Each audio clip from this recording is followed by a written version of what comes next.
নমস্কার বন্ধুরা, আমার রান্না বান্না চ্যানেলে তোমাদের সকলকে স্বাগত জানাই। আজ আমি তিল বেটে নিরামিষ দই পটলের একটি রেসিপি বানাবো। নিরামিষ দিনে বা এমনি যে কোনো দিনে রুটি, পরোটা বা গরম গরম ভাতের সাথে খেতে দুর্দান্ত লাগবে। রেসিপিটি তোমাদের সম্পূর্ণ দেখার অনুরোধ রইল। আর ভালো লাগলে একটি লাইক, শেয়ার আর সাবস্ক্রাইব করে দেবার অনুরোধ রইল। তার সাথে যারা আমার ফেসবুক পেজ থেকে দেখছো তাদেরও পেজটিকে ফলো করে দিয়ে ভিডিওটি লাইক শেয়ার করে দেবার অনুরোধ রইল। দই পটলের জন্য প্রথমে আমি একটি মশলা তৈরি করে নেব। এর জন্য শুকনো খোলাতে একটি শুকনো লঙ্কা আর একটি তেজপাতা ছিঁড়ে দিয়ে দিলাম। আর তার সাথে খানিকটা গোটা গরম মশলা দিয়ে দিলাম। গরম মশলার মধ্যে আছে দুটো এলাচ, দারচিনি, লবঙ্গ আর গোলমরিচ, আর অল্প করে একটু জৈত্রীর পাপড়ি আছে। এবার সমস্ত মশলাগুলোকে বেশ ভালো করে নেড়ে চেড়ে নেব আর হালকা করে একটু ভেজে নেব। তবে খেয়াল রাখতে হবে মশলাগুলো যেন পুড়ে কালো না হয়ে যায়। এরপরে মশলাগুলো বেশ ভাজার সুন্দর একটা গন্ধ বেরোলে 1.5 চামচের মতন সাদা তিল এই মশলাতে দিয়ে দিলাম। এবার তিল সমেত সমস্ত মশলাগুলোকে আবারও বেশ ভালো করে নেড়ে চেড়ে নেব। আর তিলটা একটু হালকা হালকা রোস্ট হতে শুরু করলে সমস্ত মশলাগুলোকে আমি নামিয়ে নেব। নামিয়ে এবারে আমি ঠান্ডা করে নিয়ে একটি মিক্সার জারে এই মশলাগুলোকে দিয়ে দিলাম। সাথে কয়েকটা কাজু বাদাম দিয়ে দিলাম। আর তার সাথে খানিকটা আদা কুড়িয়ে দিয়ে দিলাম। আর তার সাথে ঝালের জন্য কয়েকটা কাঁচা লঙ্কা দিয়ে দিলাম। ঝালটা তোমরা তোমাদের নিজেদের রুচি অনুযায়ী দেবে।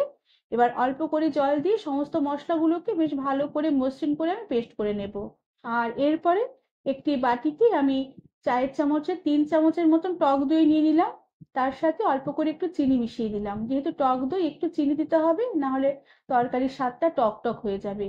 আর তার সাথে অল্প করে একটু কাসুরি মেথি দিয়ে দিলাম।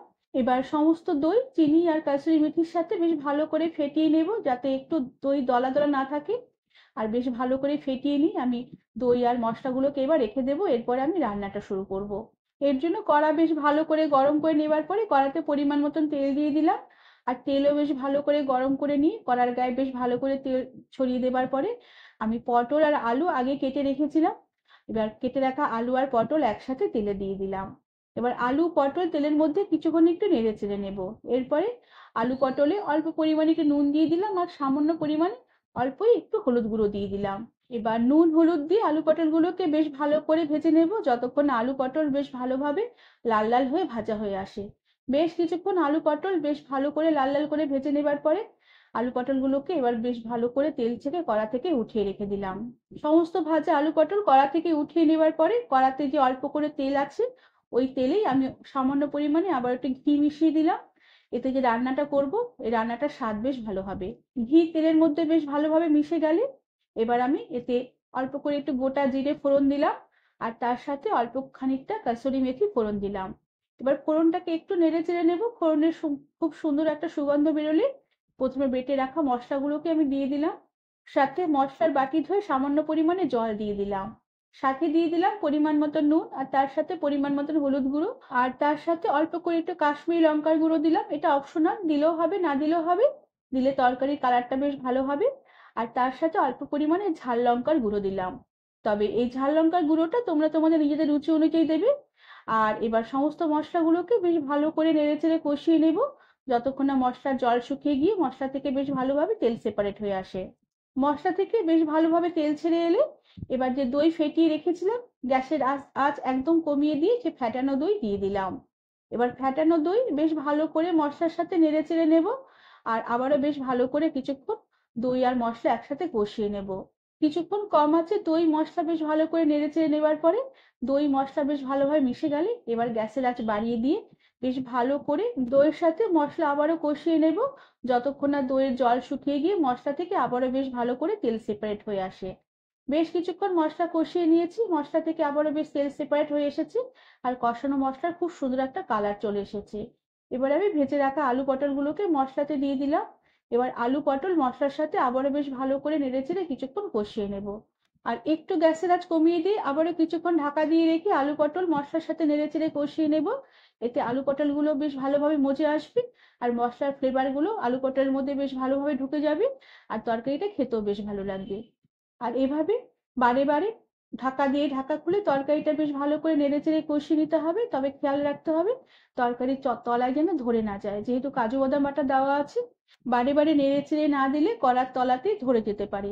বেশ কিছুক্ষণ এভাবে কম আছে বেশ ভালো করে নেড়েচেড়ে আমি আলু পটল কষিয়ে নিয়েছি। আলু পটল থেকে খুব সুন্দর তেল ছাড়তে শুরু করেছে। এবার আমি ঝোলের জন্য পরিমাণ মতো জল দিয়ে দেব। এখানে আমি মশলার বাটি ধোয়া জল দিলাম, আর তার সাথে খানিকটা গরম জল দিয়ে দিলাম, কেননা আলুগুলো এখনো একটু শক্ত আছে, সেদ্ধ হতে আর একটু সময় লাগবে। আর এরপরে গ্যাসের আঁচ একটু কমিয়ে দিয়ে ঢাকা দিয়ে রেখে কিছুক্ষণ আলু পটল রান্না হতে দেবো। তবে বারে বারে ঢাকা খুলে একটু নেড়েচেড়ে দিতে হবে, যতক্ষণ না আলুগুলো বেশ ভালোভাবে সেদ্ধ হয়ে আসে আর পটলগুলো খুব ভালোভাবে মজে আসে। বেশ কিছুক্ষণ এভাবে ঢাকা দিয়ে ঢাকা খুলে আমি রান্না করে নিয়েছি। আলু খুব সুন্দরভাবে সেদ্ধ হয়ে গেছে, আর পটলও খুব সুন্দর মজে এসেছে, আর তরকারি থেকে খুব সুন্দর একটা গন্ধ বেরোচ্ছে। এই সময় নুনের পরিমাণটা একটু চেক করে নিতে হবে। আর তার সাথে কয়েকটা কাঁচা লঙ্কা ছোট ছোট টুকরো করে চিড়ে উপর থেকে ছড়িয়ে দিলাম। এতে এই দই পটলের তরকারির স্বাদটা বেশ ভালো হবে। এবার বেশ ভালো করে নেড়েচেড়ে মিশিয়ে নেব। আর আরো কিছুক্ষণ তরকারি ফুটিয়ে নেবার পরে সবশেষে উপর থেকে একটু শাহি গরম মশলার গুঁড়ো আমি ছড়িয়ে দিলাম। আর এরপরে আমি গ্যাসের আঁচ একদম বন্ধ করে দিলাম, আর গরম মশলার গুঁড়ো বেশ ভালো করে তরকারির সাথে নেড়েচেড়ে মিশিয়ে নিয়ে কড়া ঢাকা দিয়ে আরো কিছুক্ষণ স্ট্যান্ডিং টাইমে রেখে দেবার পরে এই তিল বেটে দই পটলের রেসিপিটি আমি সার্ভ করে দেব। বন্ধুরা, আমার আজকের এই নিরামিষ দই পটলের রেসিপিটি আশা করি তোমাদের ভালো লেগেছে। তোমরা নিরামিষের দিনে অথবা যে কোনো দিনে এইভাবে নিরামিষ দই পটল সহজেই বানিয়ে নিতে পারবে। গরম গরম ভাতের সাথে অথবা রুটি, লুচি, পরোটার সাথে খেতে দুর্দান্ত লাগবে। আশা করি তোমাদের রেসিপিটি ভালো লেগেছে। আর রেসিপিটি ভালো লাগলে একটি লাইক, শেয়ার আর সাবস্ক্রাইব করে দেবার অনুরোধ রইল। তার সাথে পাশে থাকা বেল আইকনটি প্রেস করে দেবে, যাতে আমার সব নতুন ভিডিও নোটিফিকেশন সবার আগে তোমাদের কাছে পৌঁছে যাবে। আজ তাহলে আসি, পরে আবার একটি নতুন রেসিপি নিয়ে দেখা হবে। ধন্যবাদ বন্ধুরা।